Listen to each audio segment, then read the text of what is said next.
व्याकरण में काल और काल के बारे में हम आज जानकारी लेंगे। काल की परिभाषा क्या है? काल की परिभाषा, इसकी परिभाषा यह है जिसके द्वारा क्रिया के होने या करने के समय का ज्ञान होता है उसे काल कहते हैं।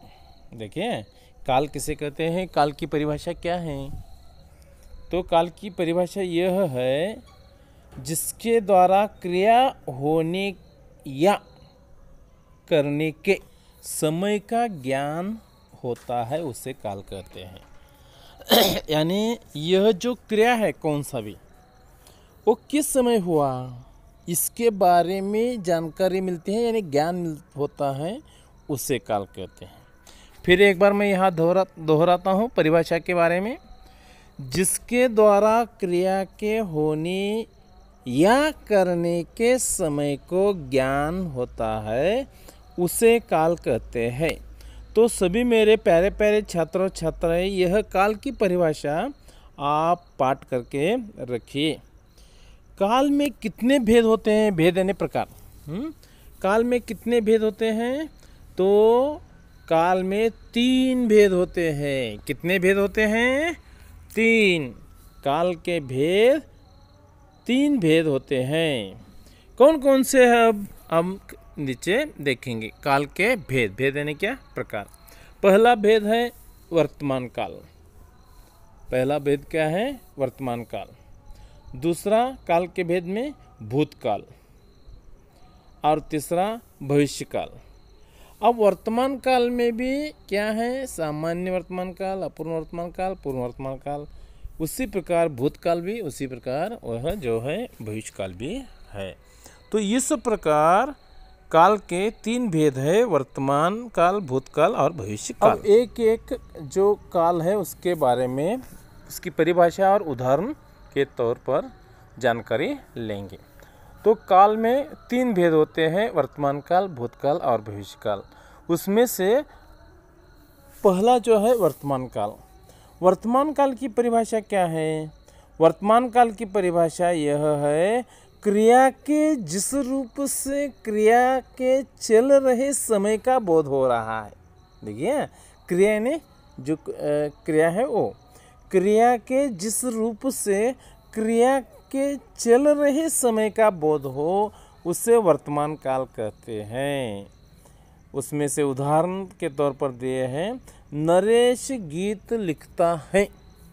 अभी क्रिया शुरू है, क्रिया के जिस रूप से क्रिया के चल रहे, अभी चल रहा है ना, क्या हो रहा है? नरेश गीत लिख रहा है, लिखता है, इसलिए वह वर्तमान काल में उसका जो उदाहरण के तौर पे दिए हैं। इसलिए यहाँ वर्तमान काल की जो परिभाषा है यह है क्रिया के जिस रूप से क्रिया के चल रहे समय का बोध हो उसे वर्तमान काल कहते हैं। अभी आप वर्तमान काल के बारे में जानकारी ली। वर्तमान काल में यानी अभी जो चल रहा है, वर्तमान में जो चल रहा है उसे वर्तमान काल कहते हैं।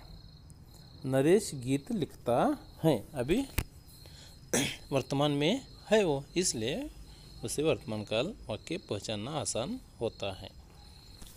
इस प्रकार आप अपने बहुत से वाक्य बना सकते हैं और कॉपी में लिख सकते हैं। भूतकाल, क्रिया के जिस रूप से बीते हुए समय का बोध हो उसे भूतकाल कहते हैं। देखिए, क्रिया के जिस रूप से बीते हुए यानी हो चुका है, बीते हुए समय का बोध हो उसे भूतकाल कहते हैं। बालक ने पढ़ा था, यानी बालक पढ़कर पढ़ाई का काम पूरा हो गया है, इसलिए बालक ने पढ़ा था। इसमें भूतकाल किस प्रकार पहचानना मेरे प्यारे प्यारे छात्रों छात्राएं? जिस क्रिया का समय जो है वो बीत चुका है उसे भूतकाल कहते हैं। और यहाँ परिभाषा के तौर पर इस प्रकार आप कह सकते हैं, मेरे साथ कहिए, क्रिया के जिस रूप से बीते हुए समय का बोध हो उसे भूतकाल कहते हैं। उदाहरण के तौर पर यहाँ दिए हैं, बालक ने पढ़ा था, दंडक यानी पूर्ण विराम। इस प्रकार यह आप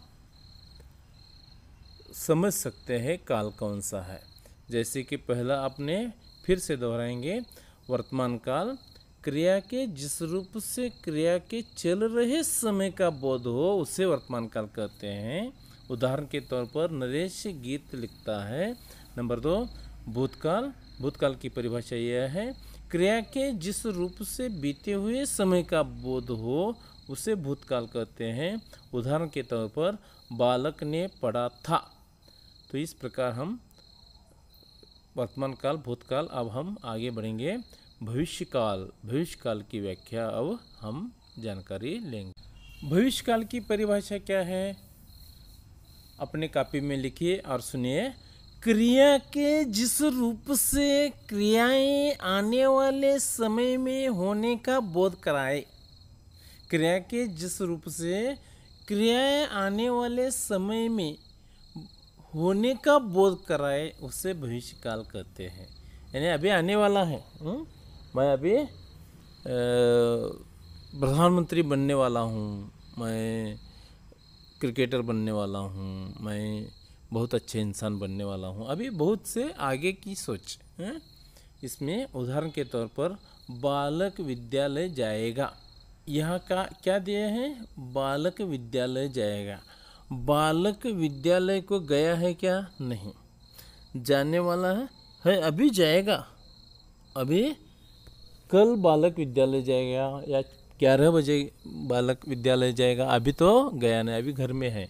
मगर उसे हम क्या कहते हैं, क्रिया कौन सी है, भविष्यकाल। क्रिया के जिस रूप से क्रियाएं आने वाले समय में होने का अभी आने वाला है, यानी विद्यालय अभी आने वाला है, बालक अभी जाने वाला है, इसलिए बालक विद्यालय जाएगा। इस प्रकार यह वाक्य है। अब आगे हम बढ़ते हैं वर्तमान काल। वर्तमान काल के 3 भेद होते हैं। वर्तमान काल के कितने भेद होते हैं, 3 भेद। और क्या क्या भेद है, कैसे हैं, ये भी हम देखेंगे। पहला है सामान्य वर्तमान काल, दूसरा है अपूर्ण वर्तमान काल, तीसरा है पूर्ण वर्तमान काल। अब देखेंगे पहला जो है सामान्य वर्तमान काल। क्रिया के अंत में प्रायतः है, यानी क्रिया के अंत में प्रायः ता है, ती है, ती हैं, ते हैं, ताहूँ, ती हूँ, हे, ते हो, ती हो लगा रहता है। सामान्य वर्तमान काल में क्या लगा रहता है, ता है, ती हैं, ती हैं, ते हैं, ताहूँ, ती हूँ, ते हो, ती हो लगा रहता है। उसे सामान्य वर्तमान काल आप पहचान सकते हैं। जैसे कि उदाहरण है, राम किताब पढ़ता है, ता है, सीता किताब पढ़ती है। इस प्रकार बहुवचन है तो बहुवचन है आ जाते हैं। उसके बाद आगे हम बढ़ते हैं। नंबर 2 जो है अपूर्ण वर्तमान काल।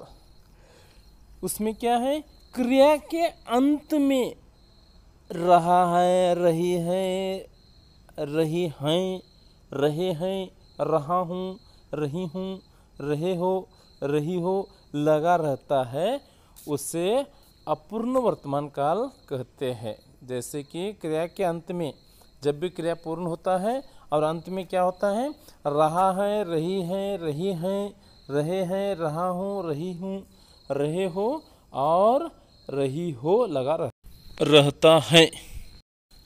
जैसे कि अपूर्ण वर्तमान काल में बताया गया है कि राम किताब पढ़ रहा है, अभी पूरा शुरू है। राम नाम का लड़का जो है उसके हाथ में किताब है और वह पढ़ रहा है, यानी आप पहचान सकते हैं कि वह रहा है, रही है, रहे हैं, रहा हूँ, रही हूँ, रहे हो, रही हो, ये सभी क्या है, अपूर्ण वर्तमान काल है। अब आखिरी जो उसमें भेद है वह पूर्ण वर्तमान काल क्रिया के अंत में आ है, या है, ये है लगा रहता है, उसे पूर्ण वर्तमान काल कहते हैं। राम ने किताब पढ़ी है, इसे पूर्ण वर्तमान काल कहते हैं। पढ़ी है अभी। आ है, या है, ये है, ये जो है उसे पूर्ण वर्तमान काल कहते हैं। यानी क्रिया के अंत में क्या क्या आ सकता है? आ है, या है, ये है लगा रहता है। राम ने किताब पढ़ी है। भूतकाल में भी 3 भेद हैं, सामान्य भूतकाल, अपूर्ण भूतकाल और पूर्ण भूतकाल। तो देखेंगे सामान्य भूतकाल की में क्या है। क्रिया के अंत में आ, या, ई, ए लगा रहता है, तब आप पहचान सकते हैं कि यह वाक्य सामान्य भूतकाल है। था, थी, थे का प्रयोग नहीं होता है, उसे सामान्य भूतकाल कह सकते हैं। नरेश ने गीत लिखा। अब देखिए ये सामान्य भूतकाल लिखा था, वो पूरा हो चुका है, मगर वहाँ था, थी, थे नहीं है। देखिए क्रिया के अंत में आ, या, ई, ए लगा रहता है, उसे क्या कहते हैं हम? सामान्य भूतकाल। अब आगे हम बढ़ेंगे। अपूर्ण भूतकाल क्रिया के अंत में रहा था, रही थी, रहे थे लगा रहता है, उसे अपूर्ण भूतकाल कहते हैं। नरेश गीत लिख रहा था। अभी लिखा है क्या? लिख रहा था तब, पुराने ज़माने में, उसे अपूर्ण भूतकाल कहते हैं। क्रिया के अंत में रहा था, रही थी, रहे थे लगा रहता है, उसे अपूर्ण भूतकाल कहना। जैसे कि उदाहरण तौर पर नरेश गीत लिख रहा था, दंडक। अब अगला वाक्य जो है वो पूर्ण भूतकाल है। पूर्ण भूतकाल की परिभाषा क्या है? क्रिया के अंत में आ, या, ई, ए, था, थी, थे लगा रहता है, उससे पूर्ण भूतकाल कहते हैं। पूरा वाक्य जब होता है क्रिया के अंत में, तब क्या होता है? आ, या, ई, ए, था, थी, थे लगा रहता है, उसे पूर्ण भूतकाल कहते हैं। जैसे कि नरेश ने गीत लिखा था, इसके नीचे पीछे क्रिया क्या है? इसमें लिखना, लिखा था, उसके अंत में था गया, इसलिए पूर्ण भूतकाल है। भविष्यकाल जिस क्रिया से यह पता चले कि अब क्रिया सामान्य रूप से होने वाली है। इसमें मेरे प्यारे प्यारे छात्र क्या कहा गया है? जो क्रिया है उसका क्रिया जो है यह पता चला है कि अब सामान्य रूप से होने वाला है, यानी बारिश होगी। अभी बारिश हुआ है क्या? नहीं, बारिश होगी, इसे सामान्य भविष्यकाल कहते हैं। देखिए नंबर 2, संभाव्य भविष्यकाल क्रिया का वह रूप जिससे क्रिया के भविष्य में होने की संभावना हो। क्या बता रहे हैं यहाँ? क्रिया का वह रूप जिससे क्रिया के भविष्य में होने की संभावना हो, उसे संभाव्य भविष्यकाल कहते हैं। अब सभी ध्यान दीजिए, संभाव्य भविष्यकाल यानी क्रिया का वह रूप जिससे क्रिया के भविष्य में होने वाले की संभावना है। उदाहरण के तौर पर ऐसे दिए हैं, हो सकता है कल बरसात हो सकता है कल बरसात हो, यानी अभी संभावना है, संभाव्य है, इसलिए उसे संभाव्य भविष्यकाल कहते हैं। हो सकता है ना कल मुझे पैसा मिलेंगे, हो सकता है मैं कल अमीर आदमी बनूंगा, हो सकता है कल मुझे भगवान मिले, हो सकता है, इसे संभाव्य भविष्यकाल कहते हैं।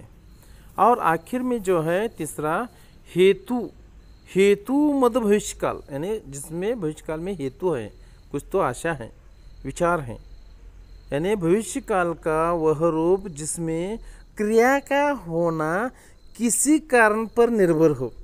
क्रिया जो होने वाला है किस पर तो निर्भर है, इसलिए वह हेतु मद भविष्यकाल उसे कहते हैं। जैसे कि यहाँ उदाहरण के तौर पर दिए हैं, तुम मेहनत करोगे तो सफल हो जाओगे, तुम काम करोगे तो तुम्हें दाम मिलेगा, तुम मेहनत करोगे तो सफल हो जाओगे। इस प्रकार वह क्या है, हेतु मद भविष्यकाल, यानी आप क्या कह सकते हैं, अभी मेहनत करोगे तो सफल पाओगे, व्यायाम करोगे तो बहुत शरीर सुख पाओगे। इस प्रकार यानी हेतु मद भविष्यकाल इसे कहते हैं।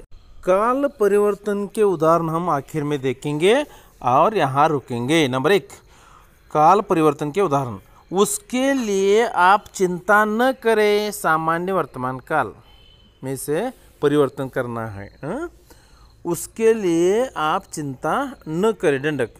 मगर ये सामान्य वर्तमान काल में किस प्रकार लिखना है, उसके लिए आप चिंता नहीं करते हैं, चिंता न करें, नहीं करते हैं, ये सामान्य वर्तमान काल। देखिए पूरा फिर से मैं दोहराता हूँ, उसके लिए आप चिंता न करें, उसके लिए आप चिंता नहीं करते हैं। नंबर 2, मैंने स्कूल से लौटकर वह सब कर डाला, और इसे पूर्ण वर्तमान काल में बनाना है तो मैंने स्कूल से लौटकर वह सब कर डाला है, वह सब कर डाला है, पूर्ण हो गया है, पूरा हो गया है वर्तमान काल। और आखिर में नंबर 3 में क्या बताए गए हैं, अब नवंबर आएगा, और सामान्य वर्तमान काल में लिखना है अब नवंबर आता है। अब नवंबर आएगा नहीं, अब नवंबर आता है। अभी अक्टूबर खत्म हुआ और अब नवंबर आता है। इस प्रकार काल के परिवर्तन के उदाहरण के तौर पर मैं आपको 3 उदाहरण दिया हूँ। अभी हम आगे बढ़ेंगे, जैसे कि काल के परिवर्तन के उदाहरण और भी हम देख सके। तो चलिए, हम इम्पाला शेवरलेट लेकर गए थे, अपूर्व वर्तमान काल में इसे बनाना है। हम इम्पाला शेवरलेट लेकर जा रहे हैं, यह देखिए भूतकाल में था, उसे हम वर्तमान काल में। एक जगह खाने पर चले गए थे, इसे सामान्य भूतकाल करना है। एक जगह खाने पर चले गए, ये भी भूतकाल है और वो भी भूतकाल है। वे आगे प्रश्न करते हैं, इसे सामान्य भविष्यकाल करना है, यह है सामान्य वर्तमान काल।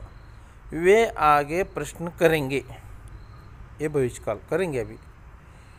आखिर में एक वाक्य है, लेकिन दरवाजे पर दस्तक फिर पड़ी, लेकिन दरवाजे पर दस्तक फिर पड़ी, सामान्य वर्तमान काल करना है इसे, लेकिन दरवाजे पर दस्तक फिर पड़ती है।